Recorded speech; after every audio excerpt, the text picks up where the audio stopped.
ഇന്ത്യയിലെ ഏറ്റവും വലിയ പോഡ്കാസ്റ്റർ റൺ ചെയ്യുന്ന ഒരു യൂട്യൂബറാണ്. ആ യൂട്യൂബർ വർഷം 30 കോടി രൂപ യൂട്യൂബിൽ പോഡ്കാസ്റ്റ് മാത്രം റൺ ചെയ്തിട്ട് ആ യൂട്യൂബ് റവന്യൂവിൽ നിന്നും പോഡ്കാസ്റ്റിൽ നിന്നും മാത്രം ഉണ്ടാക്കുന്നുണ്ട്. അയാൾക്ക് അതിൻ്റെ ചുറ്റും മറ്റു പല കാര്യങ്ങളും. ഇക്വിറ്റിയിലേക്ക് സ്റ്റോക്സിലേക്ക് എക്സ്പോഷർ വേണമെന്നുണ്ടെങ്കിൽ അതിൽ ഉള്ളതിൽ ഏറ്റവും സേഫ് ആയിട്ടുള്ള മാർഗം തന്നെ മ്യൂച്വൽ ഫണ്ടാണ്. സൗജന്യമായി ആദ്യം പഠിപ്പിച്ചു എന്നുള്ളത് നിന്ന് ഞാൻ തിരിഞ്ഞു നോക്കുമ്പോൾ എൻ്റെ അറിവില്ലായ്മയിൽ നിന്നോ എനിക്ക് അറിയില്ലായിരുന്നു അതിന് ചുറ്റും ബിസിനസ് ബിൽഡ് ചെയ്യാൻ പറ്റുമെന്ന്. സ്റ്റോക്ക് മാർക്കറ്റ് പൈസക്ക് വിൽക്കാമെന്ന് പറഞ്ഞ് പഠിപ്പിച്ചു തരാമെന്ന് പറഞ്ഞാൽ പഠിക്കാൻ ആൾക്കാർ വരും, അതിൻ്റെ അറൗണ്ട് ഒരു ബിസിനസ് ഉണ്ടാവുമെന്ന് ചിന്തിച്ചില്ല.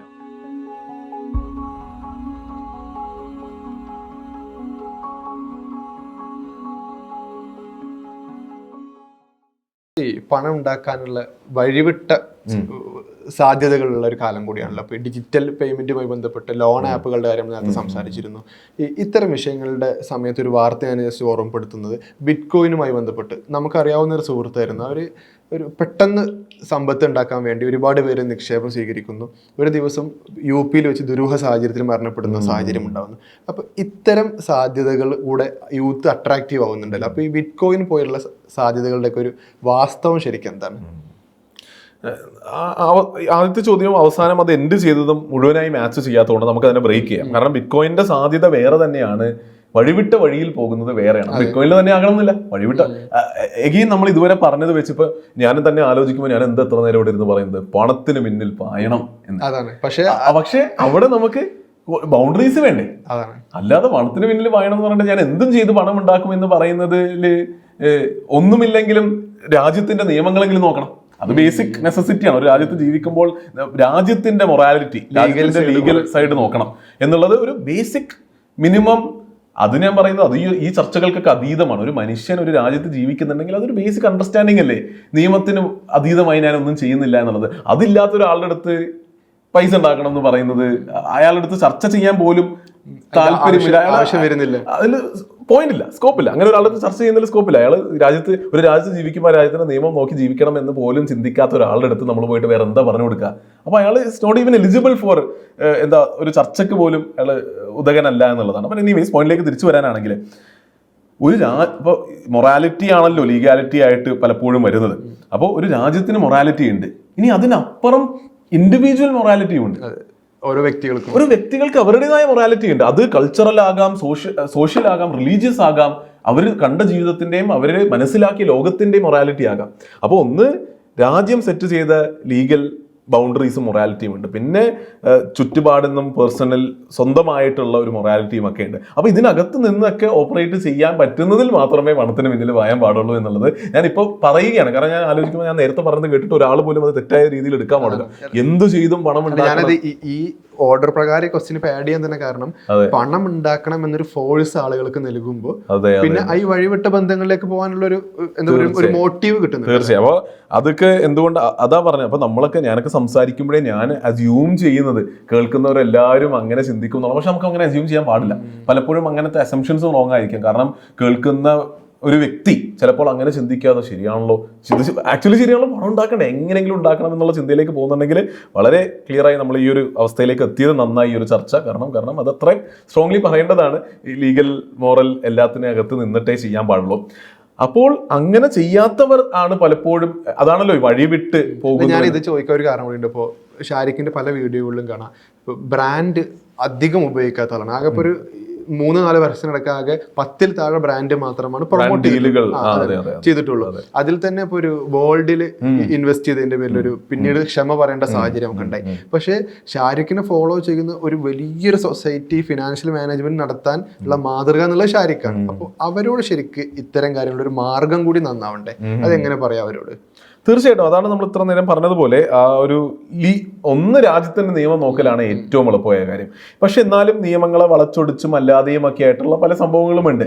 അപ്പോൾ അവിടെയാണ് നമ്മുടെ യുക്തിയും നമ്മൾ അതാ പറഞ്ഞ ജീവിതത്തിൽ നമ്മൾ ജീവിച്ച് വന്ന് കണ്ട പാഠങ്ങളിൽ നിന്ന് നമ്മൾ മനസ്സിലാക്കിയ കാര്യങ്ങൾ നോക്കിയിട്ടും ജഡ്ജ്മെന്റ് കോൾസ് നമ്മൾ നടത്തേണ്ടി വരും. ഇപ്പോൾ ഏറ്റവും കൂടുതൽ സ്കാമുകൾ ഈ അടുത്ത് ഞാൻ ഒന്നിന്റെ പേരെടുത്ത് പറയുന്നില്ല, ഞാൻ പലതിനെ പറ്റിയും വീഡിയോകളും ഒക്കെ ചെയ്യുന്ന ഒരു വ്യക്തിയാണ്. അപ്പോൾ ഏറ്റവും കൂടുതൽ സ്കാമുകൾ നടക്കുന്നത് ഈ പോൺസി സ്കീമുകൾ, രണ്ടുപേരെ ചേർത്തിട്ട് അങ്ങനെ മണി ചെയിനുകൾ എന്നുള്ള തട്ടിപ്പുകളെല്ലാം നിയമപരമാണോ എന്ന് ചോദിച്ചാൽ അവർ നിയമങ്ങളെ വളച്ചൊടിച്ചൊരു നിയമം കാണിച്ചു തരും. സാധ്യത ഉണ്ടാവും. അതെ. അപ്പൊ അവിടെ എന്താ, അപ്പൊ നിയമപരമായിട്ടുള്ള ഫിൽട്ടർ അത് പാസ്സായി എങ്കിൽ അപ്പൊ നമ്മൾ നമ്മുടെ ജഡ്ജ്മെന്റ് ഉപയോഗിക്കുക. ഇതിന് മുൻപ് ഇങ്ങനെ നടന്നതിന് എന്ത് സംഭവിച്ചു, നമ്മൾ ലോകം കണ്ടതിൽ നിന്ന് എന്ത് പഠിച്ചു, മറ്റുള്ളവരിൽ നിന്ന് എന്ത് പഠിക്കാം, അങ്ങനെ ഉപയോഗിച്ച് നമ്മുടെ കാര്യങ്ങൾ മനസ്സിലാക്കി കൂടി ഒരു ജഡ്ജ്മെന്റ് കോൾ എടുത്തിട്ട് വേണം കാര്യങ്ങൾ ചെയ്യാനായിട്ട്. നേരത്തെ പറഞ്ഞൊരു വിഷയം പോലും അതുപോലെ ഇതിനോട് ബന്ധപ്പെട്ട ബിറ്റ് കോയിൻ എന്നുള്ളത് അതിന്റെ പേരിലുണ്ട് എങ്കിൽ പോലും അതൊരു മണി ചെയിൻ ആയിരുന്നു, അതൊരു പോൺസി സ്കീം ആയിരുന്നു. അങ്ങനെയുള്ളതിലൊന്നും ഒരിക്കലും ഇവഞ്ച്വലി പൈസ ഉണ്ടാക്കാൻ പറ്റില്ല. അതിലെല്ലാം മറ്റേ ഗെറ്റ് റിച്ച് ക്വിക്ക് സ്കീംസ് ആണ്. നാളെ അടിപൊളിയാകാം, ജീവിതം നാളെ കളറാകും എന്ന് കോട്ടിട്ട ഒരാൾ സ്റ്റേജിൽ വന്ന് നിന്നിട്ട് സ്വപ്നം വിൽക്കുന്ന ഒരു ലോകമാണ്. അത് കാണുമ്പോഴേ നമുക്ക് മനസ്സിലാക്കാനുള്ള ഒരു പേഴ്സണൽ ജഡ്ജ്മെന്റ് കേപ്പബിലിറ്റി വേണ്ടേ. ഇങ്ങനെയുള്ളതെല്ലാം കാണുമ്പോഴേ സ്കാമാണ്, ഇത് തെറ്റാണെന്ന്. അപ്പൊ അതാണ്. അപ്പൊ ലീഗലി തന്നെ നമ്മുടെ രാജ്യം നമ്മളെ സംരക്ഷിക്കാൻ ശ്രമിക്കുന്നുണ്ട്. എന്നാൽ അതിന്റെ പുറത്തേക്ക് വരുന്ന കുറച്ച് സംഭവങ്ങൾ ഉണ്ടാകും. അതിനെ നമ്മളെ തന്നെ ബുദ്ധിപരമായി കാര്യങ്ങൾ ചെയ്യണം. ഈ അസറ്റ് ബിൽഡ് ചെയ്യാനുള്ള ഒരു ഓപ്ഷൻ ഉണ്ട് മ്യൂച്വൽ ഫണ്ട് എന്നുള്ളത്. അപ്പൊ ഈ മ്യൂച്വൽ ഫണ്ട് ശരിക്കും ഏറ്റവും സുരക്ഷിതമായി ഉപയോഗിക്കാനുള്ള മാർഗങ്ങൾ എങ്ങനെയാണ്? ഇക്വിറ്റിയിലേക്ക്, സ്റ്റോക്സിലേക്ക് എക്സ്പോഷർ വേണമെന്നുണ്ടെങ്കിൽ അതിൽ ഉള്ളതിൽ ഏറ്റവും സേഫ് ആയിട്ടുള്ള മാർഗം തന്നെ മ്യൂച്വൽ ഫണ്ടാണ്. അതായത് ഷെയറിൽ ഇൻവെസ്റ്റ് ചെയ്യണം എന്നുള്ളത് ഞാൻ പലപ്പോഴും പറയുന്നതാണ്. ഞാൻ പഠിപ്പിച്ചും കൊടുക്കുന്നുണ്ട് യൂട്യൂബിൽ ഫ്രീ ആയിട്ട്. ഞാൻ പറയുന്നത് എങ്ങനെ നല്ല ഷെയറുകൾ കണ്ടെത്താം എന്നൊക്കെ പറയും. അപ്പോൾ പോലും ഒരാള് അതെല്ലാം കണ്ടും കേട്ടും പഠിച്ച്, അല്ലെങ്കിൽ കുറേയും കൂടെ കുറച്ച് പുസ്തകങ്ങളൊക്കെ വായിച്ച്, കുറേയും കൂടെ വീഡിയോ കണ്ട്, മേ ബി ഒരു കോഴ്സൊക്കെ കേട്ട് പഠിച്ചിട്ട് അയാൾ സ്വന്തമായിട്ട് ഒരു ഷെയറിന്റെ, സ്റ്റോക്കിന്റെ, ഒരു ഇക്വിറ്റീന്റെ പോർട്ട്ഫോളിയോ സ്വന്തമായിട്ട് ഉണ്ടാക്കാൻ പോയാൽ അതിനേക്കാളും സേഫാണ് ഒരു പ്രൊഫഷണൽ ഫണ്ട് മാനേജർ നടത്തുന്ന ഒരു മ്യൂച്വൽ ഫണ്ടിലേക്ക് പൈസ ഇടുന്നത്. അതിനേക്കാളും സേഫാണ്. കാരണം എന്താ, അതൊരു പ്രൊഫഷണൽ ഫണ്ട് മാനേജർ കുറേ കോംപ്ലയൻസസ് നോക്കി, റെഗുലേഷൻ നോക്കി, ലോ നോക്കി, ആൾക്കാർക്ക് ബുദ്ധിമുട്ടുണ്ടാവില്ല എന്നുള്ള പേടിയിൽ നിന്ന് വളരെ സേഫ് ആയിട്ട് ചെയ്യുന്ന ഒരു സാധനമാണ് മ്യൂച്വൽ ഫണ്ട്. കമ്പാരിറ്റീവ്ലി നമ്മൾ സ്വന്തമായിട്ട് ചെയ്യാനാണെങ്കിൽ സേഫ്റ്റി കുറവായിരിക്കും. അപ്പോൾ മ്യൂച്വൽ ഫണ്ടിന്റെ സേഫ്റ്റി ചോദിക്കുകയാണെങ്കിൽ ഒരാൾ സ്വന്തമായി ഇക്വിറ്റിയിൽ ഇൻവെസ്റ്റ് ചെയ്യുന്നതിനേക്കാളും പലപ്പോഴും സേഫ്റ്റി ചിലപ്പോൾ മ്യൂച്വൽ ഫണ്ടിലൂടെ ഇൻവെസ്റ്റ് ചെയ്താൽ കിട്ടിയേക്കാം. കാരണം അത് ഭയങ്കര പ്രൊഫഷണലി ക്വാളിഫൈഡ് ആയിട്ടുള്ള ഒരാൾ നമ്മുടെ ബിഹാഫിൽ നമുക്ക് വേണ്ടി ഇൻവെസ്റ്റ് ചെയ്യുന്നതാണ്. അപ്പോൾ അതിൽ കുറച്ചും കൂടി സേഫ്റ്റി ഉണ്ടാകും എന്ന് ഞാൻ ശക്തമായും വിശ്വസിക്കുന്നുണ്ട്. അല്ലാതെ ഇനി വളരെ ക്ലിയർ ആയിട്ട് നമ്മൾ നേരത്തെ ബാങ്ക് കൂട്ടിപ്പോയാലോ എന്ന് ചോദിച്ച പോലെയുള്ള, ഇപ്പോൾ മ്യൂച്വൽ ഫണ്ടുകൾ റൺ ചെയ്യുന്ന കമ്പനികളെയാണ് AMCs എന്ന് വിളിക്കുക, അസറ്റ് മാനേജ്മെന്റ് കമ്പനീസ് എന്ന് വിളിക്കുക. ഈ AMC പൂട്ടിപ്പോയാലോ എന്നുള്ള ചോദ്യങ്ങളുണ്ട്.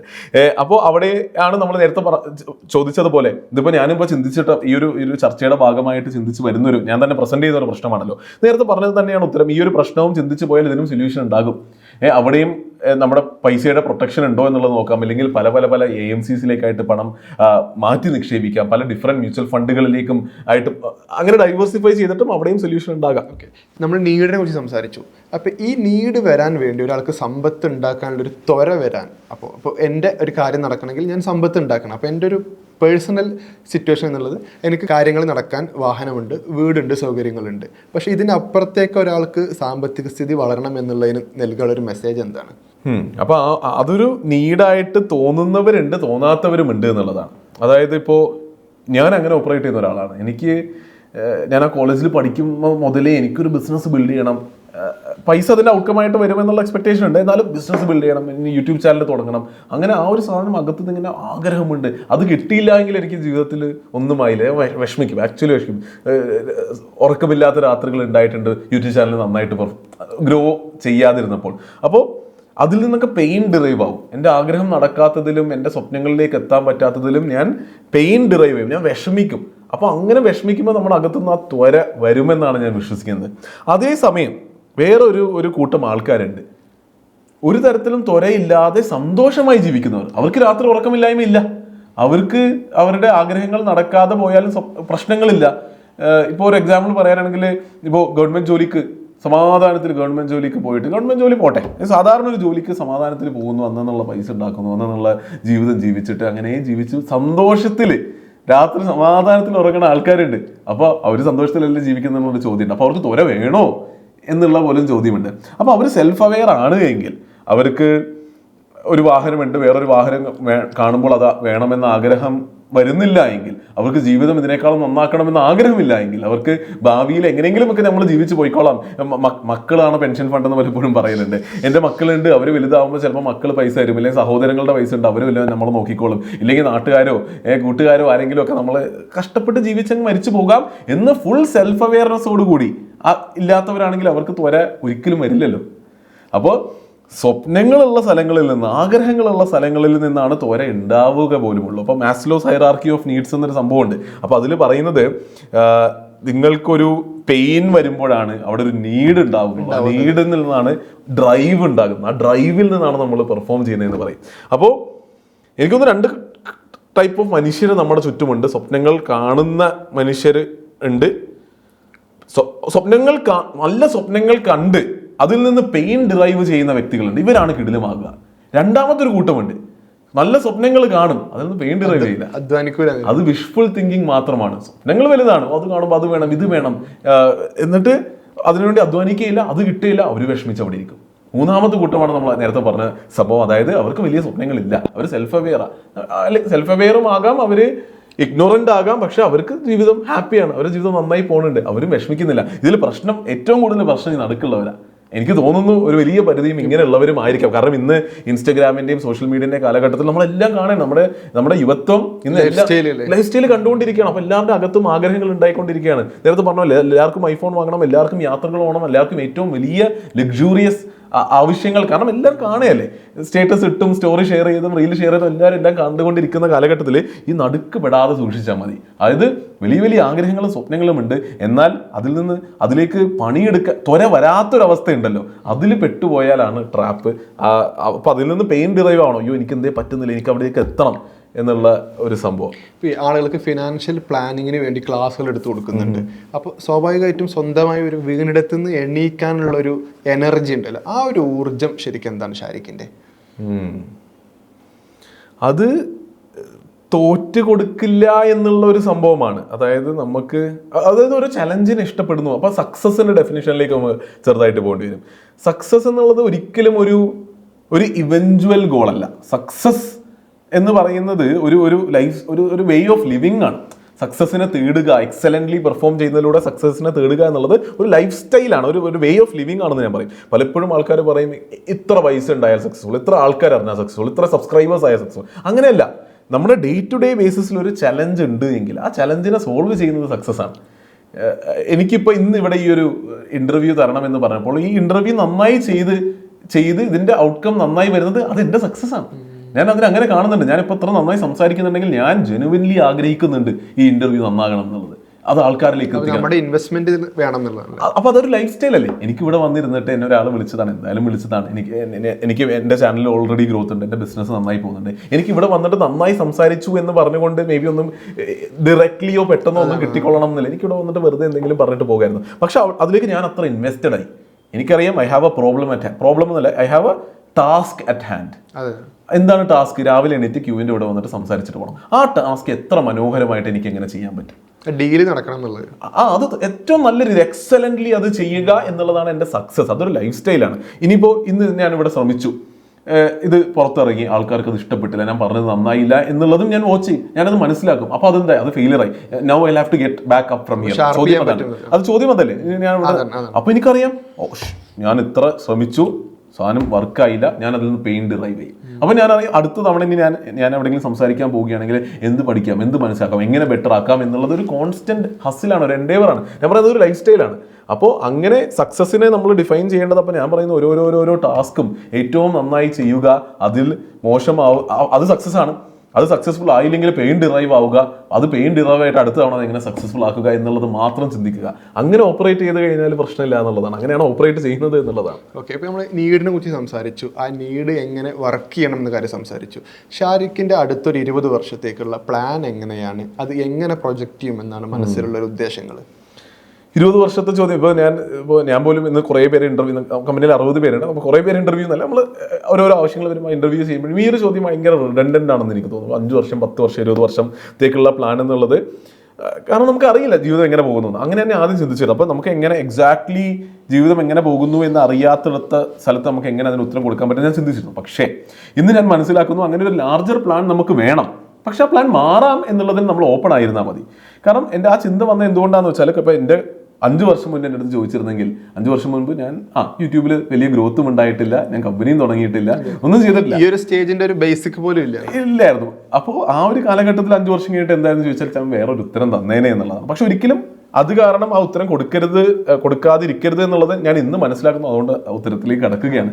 അതായത് ഞാനിപ്പോൾ ഒരു ഉത്തരം പറഞ്ഞേക്കാം, പക്ഷെ what is even more important is ഞാൻ സ്റ്റിൽ ഓപ്പൺ ടു ചേഞ്ച് ആണ്. ഞാൻ ഇപ്പോൾ ഒരു ഉത്തരം പറഞ്ഞേക്കാം, കാരണം 2 വർഷം കഴിഞ്ഞിട്ട് എൻ്റെ ജീവിതത്തിൽ ഉണ്ടാകുന്ന ഒരു എക്സ്പോഷറിൽ നിന്നോ ഞാൻ പഠിച്ചൊരു പാഠത്തിൽ നിന്നോ ചിലപ്പോൾ എനിക്ക് മനസ്സിലാക്കിയാൽ ചേഞ്ച് വരുത്താമെന്നല്ല, എന്തായാലും വരുത്തേണ്ടി വരും എന്നുള്ളൊരു വിഷയം ഉണ്ടാകും. ഞാൻ ഇപ്പോൾ പറയുന്ന ഒരു സ്വപ്നത്തിൻ്റെക്കാളും ഒരു വലിയ അവസ്ഥയിലേക്കായിരിക്കാം എത്തുന്നത്, അല്ലെങ്കിൽ വേറൊരു ടാൻജന്റിൽ തന്നെ ഒരു സാധനമായേക്കാം, ഇല്ലെങ്കിൽ ഇതെല്ലാം നിർത്തിയിട്ട് വേറെ ഏതെങ്കിലും പാതയിലേക്ക് പോകല്.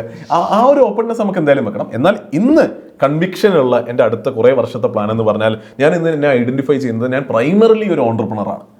യൂട്യൂബ് എന്നെ എൻ്റെ ഓൺട്രപ്രണോറിയൽ ജേർണിയിലേക്ക് എത്തിക്കാൻ സഹായിച്ച ഒരു മീഡിയം മാത്രമാണ്.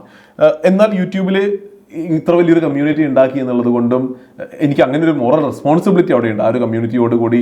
കാരണം ആലോചിക്കുമ്പോൾ ഇത്രയും പേര് എന്നെ കേൾക്കാനുണ്ട് എന്നുള്ള സ്ഥലത്ത് ഞാൻ അതിനെ ഉപയോഗിച്ചില്ല എങ്കിൽ, ഞാൻ അവിടെ വാല്യൂ ഡെലിവറി ചെയ്തില്ല എങ്കിൽ, അഗെയിൻ ഞാൻ നേരത്തെ പറഞ്ഞൊരു വേ ഓഫ് ലിവിങ്ങിൽ എനിക്ക് ഭയങ്കര വിഷമമുണ്ട്, പെയിൻ ഡിറൈവ് ചെയ്യുന്ന ഒരു സാധനമാണ്.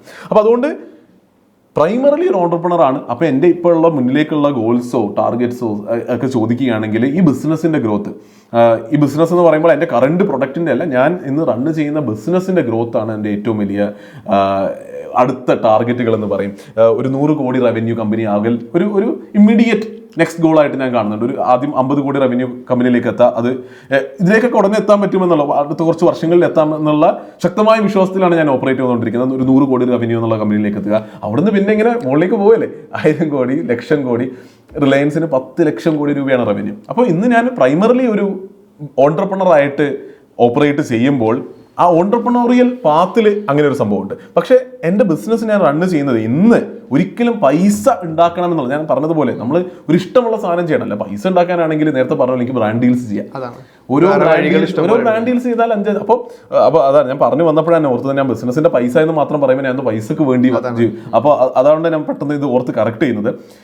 പൈസ മതി എന്ന് പറഞ്ഞാൽ ഇന്ന് ഒരു സ്റ്റോറി ഇടാൻ 2-3 ലക്ഷം, ഒരു റീല് ഷെയർ ചെയ്യാൻ, ഒരു നല്ലൊരു ഡീല്, ഒരു 5 റീല് ഒരു മാസം ഷെയർ ചെയ്താൽ 5-10 ലക്ഷം രൂപ തരാൻ, ഒരു വീഡിയോയിൽ ഒരു ബ്രാൻഡിനെ പ്ലഗ് ചെയ്യാൻ 10 ലക്ഷം രൂപ തരാൻ. പലർക്കും അറിയുന്നതായിരിക്കും. ഇപ്പോൾ ഈ അടുത്ത് കേട്ട ഇതാണ്, ഇന്ത്യയിലെ ഏറ്റവും വലിയ പോഡ്കാസ്റ്റ് റൺ ചെയ്യുന്ന ഒരു യൂട്യൂബറാണ്. ആ യൂട്യൂബർ വർഷം 30 കോടി രൂപ യൂട്യൂബിൽ പോഡ്കാസ്റ്റ് മാത്രം റൺ ചെയ്തിട്ട് ആ യൂട്യൂബ് റവന്യൂവിൽ നിന്നും പോഡ്കാസ്റ്റിൽ നിന്നും മാത്രം ഉണ്ടാക്കുന്നുണ്ട്. അയാൾക്ക് അതിൻ്റെ ചുറ്റും മറ്റു പല കാര്യങ്ങളും. അപ്പോൾ പൈസ അപ്പോൾ പക്ഷെ ഞാൻ ഇന്ന് ചിന്തിക്കുന്നത്, അപ്പോൾ അവിടെയാണ് ഞാൻ പറയുന്നത്, ഞാൻ ഇങ്ങനെ മുന്നിലേക്ക് റവന്യൂ നമ്പേഴ്സ് പറഞ്ഞപ്പോൾ ഒരിക്കലും എന്ത് ചെയ്തും പൈസ ഉണ്ടാക്കുന്നു എന്നുള്ള ലക്ഷ്യത്തിലല്ല. ഇന്ന് കമ്പനി വർക്ക് ചെയ്യുന്ന ഒരു മിഷനും വിഷനും അറൗണ്ടാണ്. നമ്മുടെ ലക്ഷ്യമെന്ന് വിഷൻ എന്ന് പറയുന്നത് കുറച്ചും കൂടി ഒരു ലോങ് ടേം ആയിട്ടുള്ള സംഭവമാണ്. അപ്പോൾ അത് ഇന്ന് നമ്മൾ ഡിഫൈൻ ചെയ്തിരിക്കുന്നത് ഫൈനാൻഷ്യൽ ഫ്രീഡം ഫോർ ഓൾ എന്നുള്ളൊരു വിഷനിലാണ് ഞങ്ങൾ 60 പേര് ഓപ്പറേറ്റ് ചെയ്യുന്നത്. ഇവഞ്ച്വലി ആൾക്കാരുടെ ഫൈനാൻസ് അറൗണ്ട് ആൾക്കാരെ എങ്ങനെ സഹായിക്കാം, ആ വിഷൻ എന്ന് പറയുന്നത് വളരെ ലോങ് ടേം ആണ്. നമ്മൾ അതിനെ ബ്രേക്ക് ഡൗൺ ചെയ്ത് മിഷൻ, അതായത് ഇമ്മീഡിയറ്റ് അടുത്ത കുറച്ച് നാളുകൾ, അവിടെ വളരെ വ്യക്തമായിട്ട് ക്ലിയർ ആയിട്ടുള്ളത് സ്റ്റോക്ക് മാർക്കറ്റ് കൊണ്ട് ആൾക്കാരിലേക്ക് എങ്ങനെ അവരുടെ വെൽത്ത് ഗ്രോ ചെയ്യിക്കാനും അവർക്കൊരു ഇൻകം ഉണ്ടാക്കാനും എങ്ങനെ സഹായിക്കാം. അപ്പോൾ ഈ ഒരു വാല്യൂ ഡെലിവർ ആകണം, അല്ലാതെ പൈസ ഉണ്ടാക്കിയിട്ട് കാര്യമില്ല. അപ്പോൾ ഈ വാല്യൂ ഡെലിവർ ചെയ്ത് ഈ പറയുന്ന ഗ്രോത്ത് കൂടി ഉണ്ടാക്കാൻ, ഈ റവന്യൂ, ഞാൻ പറഞ്ഞ റവന്യൂ നമ്പേഴ്സിലേക്ക് എത്തിക്കാൻ ആ പാതയിലാണ് എന്നുള്ളത്. അപ്പോൾ നമ്മൾ ചിന്തിക്കുന്ന ഏതൊരു ബിസിനസ് പ്രൊഡക്റ്റ് ആണെങ്കിലും സർവീസ് ആണെങ്കിലും എന്ത് ഡൊമൈൻ ആണെങ്കിലും നമ്മൾ ചിന്തിക്കുക ഈ ഒരു മിഷനും ഈ ഒരു വിഷനോടും അലൈൻഡ് ആയിട്ടുള്ള സാധനങ്ങളാണെന്നാണ് ഇന്ന് നമ്മൾ വിചാരിക്കുന്നത്. അഗെയിൻ മുന്നിലേക്ക് പോകുമ്പോൾ ഗ്രോത്തിന് വേണ്ടിയിട്ടോ ഇല്ലെങ്കിൽ ആൾക്കാർ പറയുകയാണ് നമുക്ക് ഇതിനേക്കാളും വലിയ, ഇപ്പൊ ഞാൻ തന്നെ പറയുന്നു അല്ലേ, പൈസ മാനേജ് ചെയ്യുന്നതിനേക്കാളും വലിയൊരു നീഡാണ് ഇൻകം ഉണ്ടാക്കുക.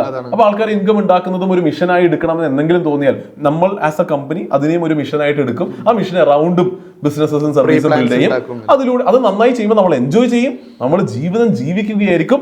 അതിലൂടെ നമ്മൾ നേരത്തെ പറഞ്ഞ business outcome which is money, റവന്യൂവും ഷെയറിന്റെ വിലയും എല്ലാം നമ്മുടെയും ഉണ്ടാകും. അപ്പോൾ വളരെ വ്യക്തമായിട്ട് ഈ ഒരു ക്ലാരിറ്റി ഉണ്ട്. നമ്മൾ മിഷൻ ആൻഡ് വിഷൻ ഡ്രിവൺ ആയിരിക്കണം, ഇഷ്ടമുള്ള കാര്യമായിരിക്കണം ചെയ്യണം. അതിന് അറൗണ്ട് ഒരു ബിസിനസ് ഉണ്ടാവണം. ആ ബിസിനസ് ഗ്രോ ചെയ്യുന്ന ഒരു ഹൈ കണ്ടെത്തുന്നുണ്ട്. പക്ഷെ ആ ബിസിനസ് വെറുതെ ഗ്രോ ചെയ്തിട്ട് കാര്യമില്ല. ഞാൻ റീലിട്ട് പൈസ ഉണ്ടാക്കിയിട്ട്, റീലിൽ ഞാൻ വന്നിട്ട് ഏതോ ഒരു സ്കാം ആപ്പിനെ പ്രൊമോട്ട് ചെയ്തിട്ടോ അല്ലെങ്കിൽ ഈ പാല് വാങ്ങാൻ പറഞ്ഞിട്ട് ചെയ്തിട്ടോ പൈസ ഉണ്ടാക്കിയിട്ട് കാര്യമില്ല. അതെനിക്ക് ഇന്നർ ഫുൾഫിൽമെന്റ് തരില്ല. നേരത്തെ പറഞ്ഞ പോലെ പൈസയുടെ പിന്നിൽ ഭയണ പോലെ ആയിപ്പോ. ഓക്കെ, നമ്മൾ യൂട്യൂബിന്റെ കാര്യം പറഞ്ഞപ്പോൾ ഒരു അവസാന ചോദ്യം കൂടി, യൂട്യൂബിൽ ഇപ്പോൾ ഈ ഷെയർ മാർക്കറ്റിലേക്കൊക്കെ എങ്ങനെ ഡെവലപ്ഡ് ആവാം എന്നുള്ള കാര്യം സൗജന്യമായാണ് വർഷങ്ങൾ, ഇപ്പോൾ 4 വർഷത്തിലേറെയായി ക്ലാസ് തുറക്കുന്നു.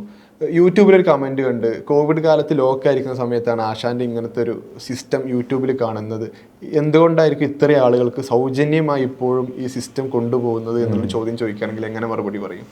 അതെ, അപ്പോൾ സൗജന്യമായി ആദ്യം പഠിപ്പിച്ചു എന്നുള്ളത് നിന്ന് ഞാൻ തിരിഞ്ഞു നോക്കുമ്പോൾ എൻ്റെ അറിവില്ലായ്മയിൽ നിന്നോ എനിക്ക് അറിയില്ലായിരുന്നു അതിന് ചുറ്റും ബിസിനസ് ബിൽഡ് ചെയ്യാൻ പറ്റുമെന്ന്. സ്റ്റോക്ക് മാർക്കറ്റ് പൈസക്ക് വിൽക്കാമെന്ന് പഠിപ്പിച്ച് തരാമെന്ന് പറഞ്ഞാൽ പഠിക്കാൻ ആൾക്കാർ വരും, അതിൻ്റെ അറൗണ്ട് ഒരു ബിസിനസ് ഉണ്ടാവുമെന്ന് ചിന്തിച്ചില്ല. ഞാൻ വളരെ ഓണസ്റ്റ് ആയിട്ട് യൂട്യൂബ് ചെയ്യണമെന്ന് ആഗ്രഹമുണ്ടായിരുന്നു, യൂട്യൂബ് ചെയ്യണം. അപ്പം എനിക്ക് ഇഷ്ടമുള്ള കാര്യം യൂട്യൂബിൽ ചെയ്യണം. അങ്ങനെ യൂട്യൂബിൽ പോയിട്ട് എനിക്ക് ഡാൻസ് കളിക്കാൻ പറ്റില്ല. ജസ്റ്റ് ബിക്കോസ് യൂട്യൂബിൽ വ്യൂസ് കിട്ടൽ മാത്രമല്ല ഔട്ട്കം, അത് ഈ ബിസിനസ്സിൽ നിന്ന് പൈസ കിട്ടുന്ന പോലെയാണ്. എന്ത് ചെയ്തിട്ട് യൂട്യൂബ് ചെയ്യണം, അപ്പോൾ എനിക്ക് ഇഷ്ടമുള്ള കാര്യം സംസാരിക്കണം. അപ്പോൾ പേഴ്സണൽ ഫിനാൻസും അങ്ങനെയുള്ള സാധനങ്ങൾ എനിക്ക് ആക്ച്വലി ഇഷ്ടമുള്ള മേഖലയാണ്. അപ്പോൾ അതിനെപ്പറ്റി സംസാരിച്ചു, യൂട്യൂബ് ഗ്രോ ആയി. അപ്പോൾ ഞാൻ മനസ്സിലാക്കിയപ്പോൾ എനിക്ക് ഇഷ്ടമുള്ള സംഭവം ഇതാണ്. അപ്പോൾ സ്റ്റോക്ക് മാർക്കറ്റ് അപ്പോൾ എന്താണ് ഇഷ്ടമുള്ള സംഭവമാണ് ചെയ്യുന്നത്. അപ്പം പഴയ എക്സലൻസിലേക്ക് എത്തി. ഏറ്റവും നല്ല രീതിയിൽ അങ്ങനെ ചെയ്യാം.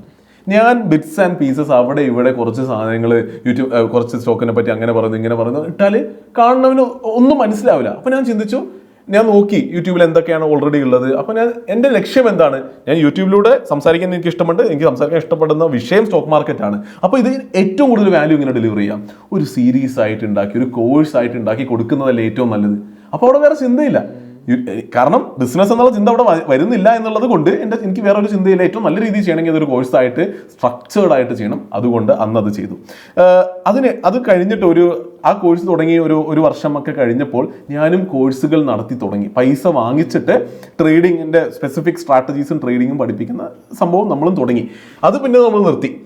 ഒരു വർഷമോ 1.5 വർഷമോ എന്തോ നടത്തിയിട്ട് അത് നമ്മൾ കോൺഷ്യസ്ലി നിർത്തി. എന്തുകൊണ്ടാണ്, നമ്മൾ പൈസ വാങ്ങിച്ച ഒരാളെ ട്രേഡിംഗ് പഠിപ്പിക്കാമെന്നും വിളിച്ചാൽ അതിലൊരു വലിയ ശതമാനം ആൾക്കാരും അടിപൊളി ട്രേഡേഴ്സ് ആയേ പറ്റുള്ളൂ. ഇല്ലെങ്കിൽ ഞാൻ തോന്നിയല്ലേ നമ്മുടെ ഉത്തരവാദിത്തമാണ്.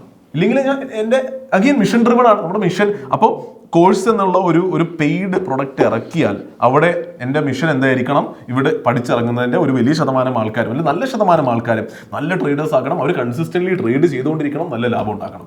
അപ്പോൾ ഞാൻ കോഴ്സ് നടത്തിയപ്പോൾ കുറച്ച് പേര് നല്ല പഠിച്ച അടിപൊളി ട്രേഡേഴ്സ്, നമ്മൾ ഓരോ ഇവന്റിന് പോകുമ്പോഴും ഓരോ നാട്ടിൽ പോകുമ്പോഴും ജീവിതം മാറി, നേരത്തെ പറഞ്ഞ പോലെ ട്രേഡിങ്ങിലൂടെ ജീവിതം മാറി, ഒരു വരുമാനം കണ്ടെത്തി ജീവിതം മാറി കുറേ അധികം ആൾക്കാരുണ്ട്.